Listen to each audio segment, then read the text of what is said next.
Guys, may tips po ako na ipapabot sa iyo. Guys, kung meron kang videos na hindi na po napapanood ng iba o hindi na tumataas yung views, puntahan mo guys doon. Tapos, mag-comment ka doon ng tapos highlight. Tapos, i-share mo ulit. I-reshare mo. Para maging update po siya. Punta doon sa unahan.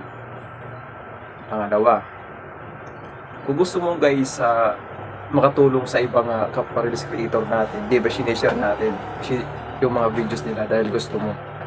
Kung ako sa iyo guys, para tumaas ang engagement mo, imbis na i-share mo yung videos nila, gawin mo na lang guys na remix para yung videos na in-upload mo, pinapanood nila guys, magkaroon ka ng engagement at tumaas yung engagement mo. Yun ang gawin mo guys. Kasi kung i-share mo yun guys, doon yung yung videos na pinanood mo sa ibang mga content creator, siya lang po ang magkakaroon ng engagement. Siya ang tataas. Kaya guys, gawin nyo na lang, i-remix nyo na lang. Ito pa guys, yung tips ko sa inyo. Kung gusto mo naman guys ng organic followers, pwede kang mapunta doon sa mga group. Pwede kang mag-comment doon.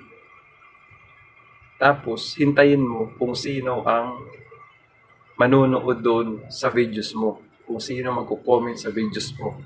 Kung sino mag-comment or manood sa videos mo doon, yun ang balikan mo sila. I-click mo sila, panoorin mo yung kanilang videos.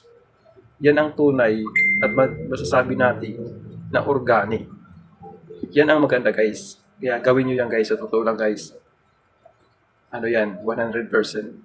Ito yung makakatulong sa pagtaas ng followers nyo at engagement nyo. Kaya gawin nyo guys. Let's go. Paki-follow na rin po ako. Thanks. Get this.